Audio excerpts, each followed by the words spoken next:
As we step into the modern era, the cultivation of apples has become a blend of ancient wisdom and contemporary science. Today, apple orchards are meticulously planned and cared for, ensuring that each tree has the best conditions to thrive.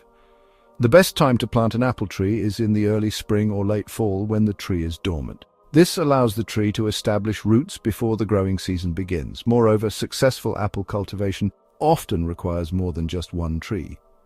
Most apple trees require cross-pollination from another apple tree variety to produce fruit. It's essential to plant at least 2 different varieties of apple trees within close proximity to ensure successful pollination. Patience is also key in apple farming. Apple trees typically take between 3 to 5 years to bear fruit after planting. The exact time can vary depending on the variety of apple tree and growing conditions. With the knowledge passed down through generations and the innovations of today, apple orchards continue to be a testament to the enduring legacy of this remarkable fruit. The apple, a fruit that has become a staple in our diets, a symbol in our stories, and a subject of our art. Its journey through time is as rich and varied as the flavors it offers, a fruit so ubiquitous, so familiar, that it's easy to overlook its profound impact on human culture and history. From the bustling markets to the quiet orchards, the apple has been a constant companion in our lives. It's easy to forget its long and storied journey through time. The apple's history is intertwined with our own, reflecting our growth, our myths, and our civilizations, but this humble fruit has a history as rich and complex as its flavor. Each variety tells a story, each orchard a chapter in the grand narrative of human agriculture and culinary tradition. Our story begins not in an orchard, but in the realm of myths and legends. The apple has been a symbol of knowledge, temptation, and immortality in various cultures around the world. Ancient cultures wove tales around the apple, imbuing it with symbolism and significance. From the Garden of Eden to the golden apples of Greek mythology, the apple has been a powerful symbol in human storytelling. In Norse mythology, the goddess Idun guarded apples that bestowed immortality. These apples were not just fruits, they were the key to eternal youth and vitality for the gods. The Greeks told of the golden apples of the Hesperides, a wedding gift for Hera, guarded by a fearsome dragon. These apples were so precious that they were protected by mythical creatures and divine beings. These ancient stories reveal the apple's powerful hold on human imagination. It was more than just a fruit, it was a symbol of desire, power, and the divine. It was seen as a symbol of abundance, fertility, and even immortality. The apple's presence in these stories highlights its importance in the human psyche and its role in our cultural heritage. But the apple's story is more than just myth.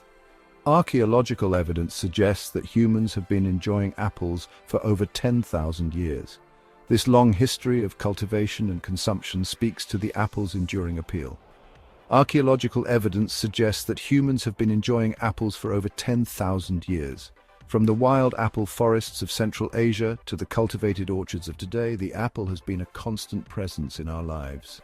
From the slopes of the Tian Shan Mountains in Central Asia, where wild apple trees still flourish, to the ancient settlements of Europe and the Middle East, the apple has left its mark on human history. To the ancient settlements of Europe and the Middle East, the apple has been a symbol of prosperity and sustenance. Its cultivation spread along trade routes, becoming a beloved fruit in many cultures. The apple has left its mark on human history. From ancient times to the present day, it has been a source of nourishment, a subject of art, and a symbol of human ingenuity and resilience. Join us now as we follow the apple's fascinating journey from ancient forests to modern orchards. Discover how this simple fruit has shaped our world and continues to be a beloved part of our lives. Our journey begins in the wild amidst the rugged beauty of the Tian Shan Mountains. These mountains, with their towering peaks and deep valleys, have witnessed the birth of many natural wonders over millennia.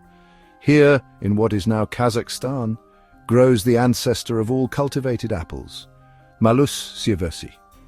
This ancient tree, with its gnarled branches and resilient nature, has stood the test of time, offering a glimpse into the past. This hardy tree, thriving in the harsh mountain climate, produced small tart fruits, a far cry from the sweet, juicy apples we enjoy today.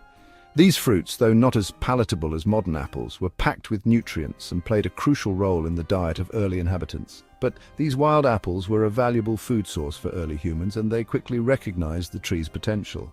The sight of these fruits hanging from the branches must have been a welcome one, especially during times of scarcity. As humans migrated, they carried apple seeds with them, unintentionally spreading the apple across Eurasia. These seeds, tucked away in pouches or carried in the stomachs of animals, found new homes in distant lands.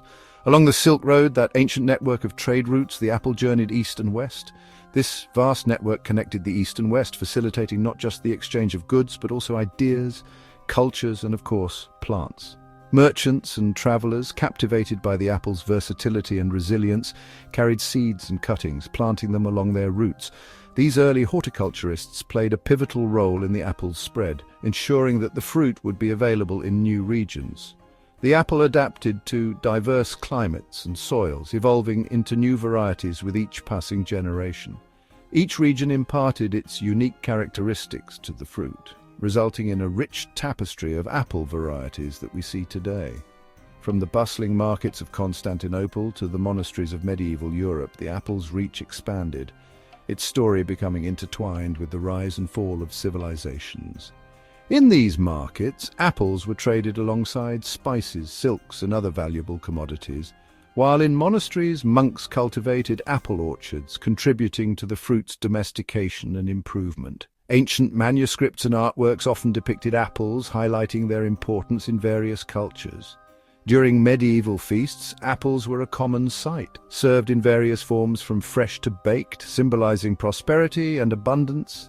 The Renaissance period saw a renewed interest in the natural world, and apples were no exception. Orchards flourished, and scientific studies began to explore the apple's properties, leading to improved cultivation techniques and the development of new varieties. Today, the apple is a global fruit, enjoyed by millions around the world. Modern orchards, with their advanced techniques and diverse varieties, are a testament to the apple's incredible journey from the wilds of the Tian Shan Mountains to our tables. The Roman Empire, with its vast network of roads and sophisticated agricultural practices, played a crucial role in the apple story. These roads not only facilitated the movement of armies and goods, but also the spread of agricultural knowledge and practices. The Romans were masterful engineers and planners, and their roads connected distant parts of the empire, making it easier to transport plants and seeds, including apple trees, across vast distances.